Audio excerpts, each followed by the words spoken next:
Hai teman-teman, perkenalkan nama saya Mika Ignacia Aritonang. Di video ini saya akan memberikan tutorial analisis data dengan menggunakan Smart PLS, yaitu analisis SEM dengan menggunakan Variable Intervening. Evaluation of Measurement Model terbagi menjadi dua, yaitu uji validitas dan uji reliabilitas. Nah, di uji validitas terbagi menjadi dua lagi, yaitu Convergent Validity dan Discriminant Validity. Dan di bagian Convergent Validity terbagi dua lagi, yaitu Loading Factor dan AVE atau Average Variance Expected. Kemudian di bagian Discriminant Validity-nya terbagi menjadi dua, yaitu Warner-Lacter dan juga Cross-Loading. Kemudian di bagian uji reliabilitas terbagi menjadi dua, yaitu Composite Reliability dan Cronbach Alpha. Kemudian di Evaluation of Structural Model terdapat Inner Model Test pengujiannya yang dibagi menjadi 5 lagi, yaitu R-square, koefisien jalur, tes statistik atau bootstrapping, kemudian predictive relevance, dan terakhir model fit. Nah, di sini studi kasusnya yaitu saya ambil analisis pengaruh advertising dan personal selling terhadap volume penjualan di perusahaan X melalui sales promotion sebagai variabel interveningnya. Kita langsung masuk ke Excel. Nah, di sini saya memiliki 25 responden atau 25 data dengan 4 variabel, yang dimana variabel 1 yaitu advertising dengan 3 indikator, kemudian ada personal selling dengan 3 indikator, kemudian sales promotion dengan 3 indikator, dan kemudian yang terakhir ada volume penjualan dengan 3 indikator. Nah, sebelumnya data ini kita harus simpan dulu ke dalam tipe datanya itu CSV. Caranya itu seperti biasa, kita nyimpan file, kita klik file, kemudian kita pilih save as. Kemudian terserah kalian biasa nyimpan data di mana. Kalau saya di dokumen. Kemudian buat file name-nya terserah, di sini saya buat data reset. Kemudian kalian pilih CSV atau comma delimited ya. Karena saya tadi udah save duluan, jadi tidak perlu kita save 2 kali. Saya cancel aja. Kemudian kita kembali ke Excel. Nah, kemudian kita masuk ke software PLS-nya. Di sini untuk kita uji datanya, kita klik new project. Kita buat aja project name-nya itu uji 1. Uji 1. Kita klik OK. Terus kita double klik untuk import data yang kita simpan tadi dalam bentuk CSV. Di sini tadi kita buat file name-nya data reset, kita klik open. Kita klik OK lagi. Nah, di sini delimiternya kita harus ganti jadi koma. Oke. Setelah seperti ini, kita klik uji 1 untuk kita gambar model strukturalnya. Nah, di sini setiap indikatornya ini kita harus blok, kemudian kita gambar modelnya. Pertama mulai dari indikator advertising kita blok, pindahkan. Oke. Kemudian personal selling kita blok, kita pindahkan juga.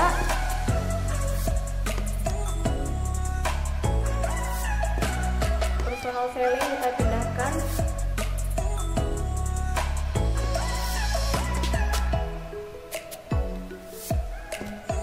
Kemudian di sales promotion juga begitu.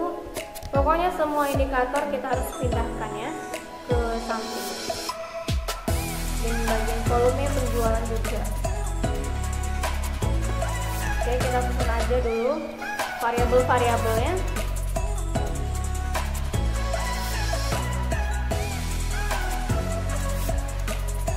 Nah, kalau ini dia kan sedikit berantakan, kita klik kanan aja, kemudian kita pilih align indicator right. Nah, jadi dia agak ada jaraknya dan tidak berantakan ya. Kemudian setelah seperti ini, kita konekkan dia setiap variabelnya.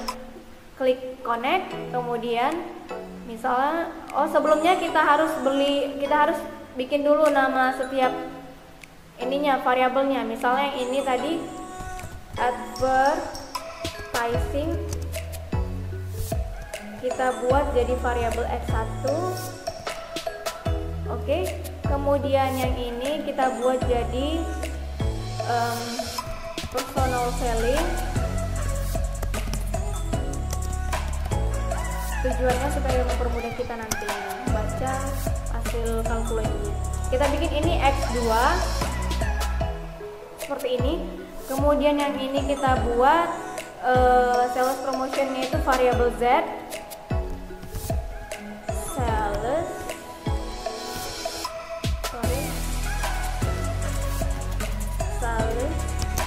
promotion jadi variable Z. Klik OK. Kemudian yang terakhir ini kita beri nama volume penjualan. Oke. Nah, setelah ini kita konekkanlah dia ke antar variabel. Klik connect, kemudian misalnya X1 ke Z, X2 ke Z, kemudian Z ke Y, kemudian X1 ke Z, X1 ke Y, X2 ke Y. Sorry, ini kita buat tadi, jadi kita buat jadi variabel Y biar gampang nanti. Oke, setelah seperti ini kita masuk dulu ke bagian presentasi. Nah, uji model pengukuran atau outer model. Suatu konsep dan model penelitian tidak dapat diuji dalam suatu model prediksi hubungan rasional dan kausal jika belum melewati tahap purifikasi dalam model pengukuran. Outer model merupakan model pengukuran measurement model untuk menilai validitas dan reliabilitas model. Dalam Abdillah dan Hartono tahun 2015, artinya analisa outer model dilakukan untuk memastikan bahwa measurement yang digunakan layak dijadikan pengukuran atau artiannya valid dan reliable. Nah, ada uji validitas. Uji validitas dilakukan untuk mengetahui kemampuan instrumen penelitian mengukur apa yang seharusnya diukur. Uji validitas dilakukan dengan dua cara, yaitu yang pertama validitas konvergen atau convergent validity. Uji validitas konvergen dalam PLS dengan indikator reflektif dinilai berdasarkan loading faktor atau korelasi antar skor item dengan skor konstruk. Indikator-indikator yang mengukur konstruk tersebut. Dalam makna lain, nilai validitas konvergen adalah nilai loading faktor pada variabel laten dengan indikator-indikatornya dalam Hussein 2015. Rule of thumb yang digunakan untuk validitas konvergen ialah outer loading lebih besar dari 0,7, commonality lebih besar dari 0,5, dan average variance extracted atau AVE harus lebih besar dari 0,5. Nah, di sini langsung saja kita masuk ke Smart PLS-nya untuk kita calculate. Nah, kita klik calculate di bagian kanan atas. Kita pilih PLS algorithm. Kita klik start calculation, tunggu sebentar. Baiklah, sudah nampak dia kalkulasinya. Baiklah, bagian pertama kali yang kita lihat yaitu bagian outer loading. Kita klik ini outer loading. Nah, nilainya sudah keluar. Di bagian ini nilainya outer loading itu harus lebih besar dari 0,7. Nah, gampangnya kalau dia nilainya sudah di atas nilai 0,7, warnanya itu pasti akan berubah menjadi warna hijau. Kalau dia di bawah 0,7, pasti indikatornya ini dia berwarna merah.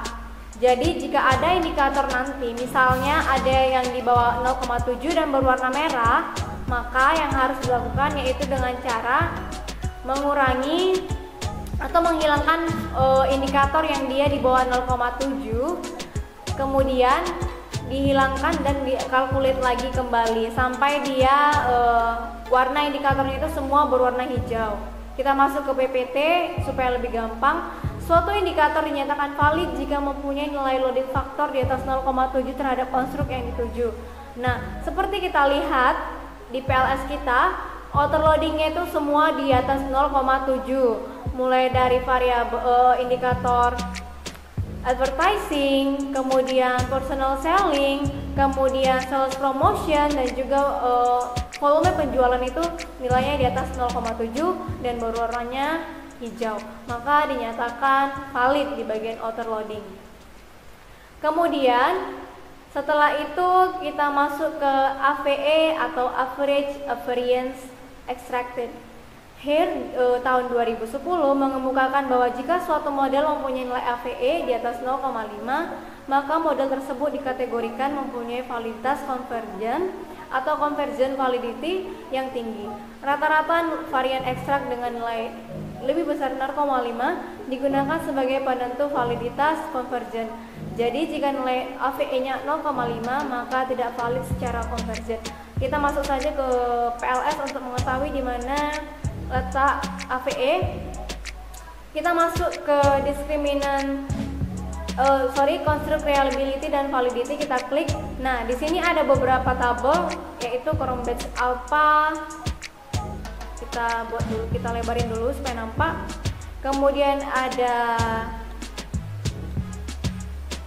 bagian yang paling terakhir itu adalah average extracted variance, yaitu AVE. Nah, tadi kan syaratnya harus di atas 0,5.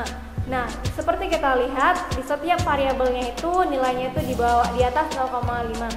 Seperti advertising 0,7, volume penjualan 0,6, promotion personal selling dia 0,8, sales promotion dia 0,9. Nah, berarti dinyatakan valid.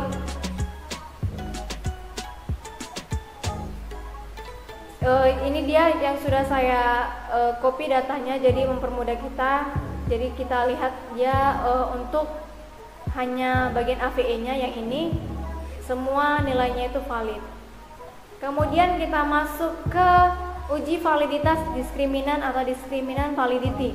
Uji validitas diskriminan atau diskriminan validity merupakan tahap yang dilakukan untuk mengetahui apakah variabel-variabel atau indikator dalam penelitian yang kita lakukan memiliki nilai yang unik dan hanya terkait dengan variabel atau indikatornya sendiri dan bukan dari variabel atau indikator-indikator di luar yang diharapkan untuk melihat apakah model penelitian memiliki validitas diskriminan yang baik. Maka ada dua tahap, yaitu dengan melihat hasil cross-loading dan hasil Fornell-Laker criterion. Kita masuk ke PLS-nya lagi untuk mengetahui hasilnya. Kita klik discriminant validity. Nah, bagian cross-loading-nya itu yang ini. Ini dia semuanya, indikator dan variabelnya. Di sini saya buat dia ke dalam bentuk PPT untuk mempermudah kita melakukan analisa. Cross-loading. Metode yang pertama adalah dengan mengukur cross-loading, di mana hasil cross-loading harus menunjukkan bahwa indikator dari tiap konstruk harus mempunyai nilai yang lebih tinggi dibanding indikator pada konstruk lainnya. Contohnya pada ini indikator X1, X2, X12, X13 terhadap konstruk lainnya itu X1, X2, Y dan Z. Yang paling tinggi itu terdapat di konstruk X1, maka yang itu adalah cross-loadingnya. Nah, seperti yang lain juga, seperti X2 terhadap konstruk X1, X2, Y dan Z itu yang paling tinggi itu di X2, maka kita buat tanda warna lain. Kemudian kita masuk ke Fornell-Laker criterion of ATMT. Metode yang kedua untuk uji berikutnya yaitu Fornell-Laker criterion.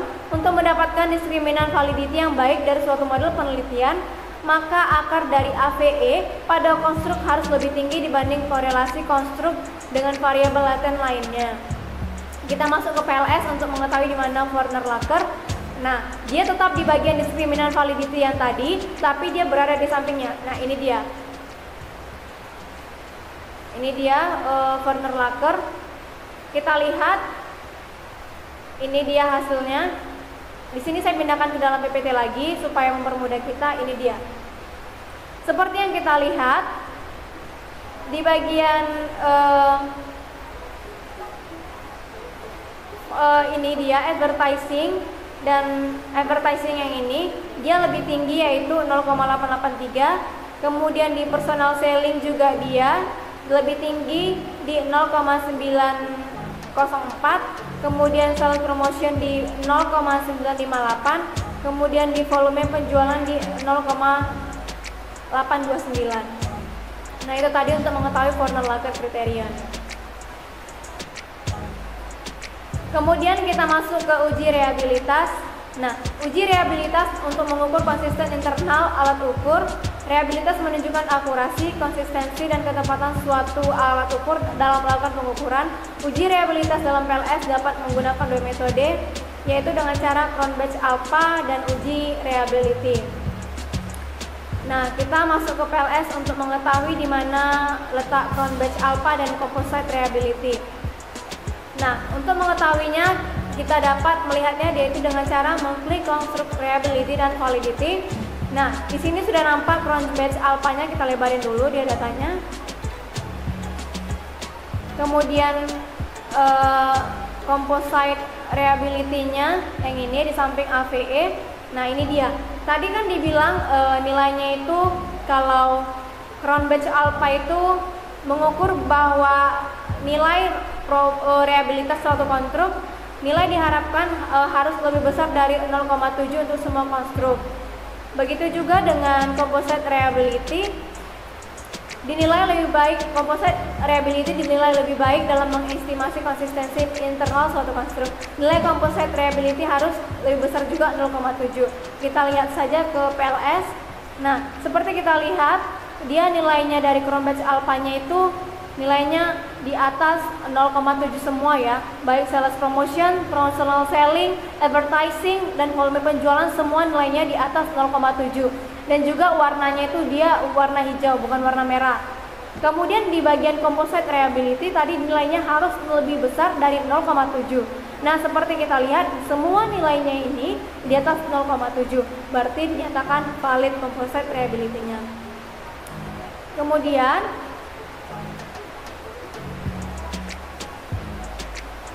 ini dia yang saya pindahkan supaya mempermudah kita.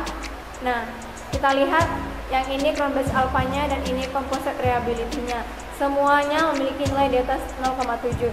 Dengan demikian, semua variabel pada metode penelitian ini memiliki internal konsistensi reliability.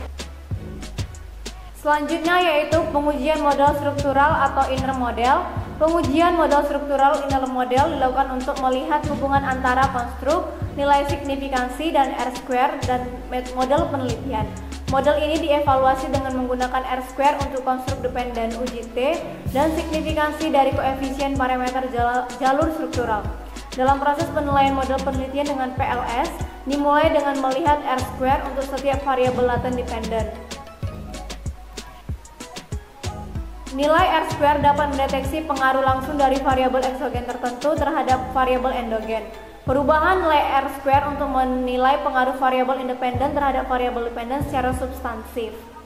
Nilai R-square atau varian yang dijelaskan pada variabel dependen sebaiknya lebih besar dari 0,10. Kita masuk dulu ke aplikasi PLS-nya itu untuk mengetahui nilai R-square. Kita masuk ke PLS algorithm tadi, kita lihat nilai R-square-nya. Nah, ini dia nilai R-square-nya. Untuk sales promotion, R-square-nya itu 0,606 atau nilainya itu lebih besar dari 0,10. Kemudian volume penjualannya itu dia R-square-nya itu 0,232, artinya lebih besar juga dari 0,10. Konstruk Y, R-square-nya itu 0,323. Nah, yaitu volume penjualan yang 0,323 itu dikalikan 100% dapatnya 32%. Kemudian untuk konstruk Z, sales promotion, dapat R-square-nya itu 0,606. Nah, sales promotion 0,0606 tadi itu dikalikan dengan 100%, hasilnya 60,6% atau bisa dibulatkan dengan 67%. Nah, tabel di atas menunjukkan nilai R-square untuk variabel Y diperoleh nilai sebesar 0,323. Hasil ini menunjukkan bahwa 32% variabel Y dapat dipengaruhi oleh variabel X1 dan X2, sedangkan 68% dipengaruhi oleh variabel lain di luar yang diteliti. Begitupun untuk Z diperoleh nilai sebesar 0,606. Hasil ini menunjukkan bahwa 67% variabel Z dapat dipengaruhi oleh variabel X1 dan X2, sedangkan 33% dipengaruhi oleh variabel lain di luar yang diteliti. Jadi semakin tinggi nilai R2, maka semakin besar kemampuan variabel independen tersebut untuk dapat menjelaskan variabel dependen, semakin baik persamaan strukturalnya. Kemudian kita masuk ke uji hipotesis.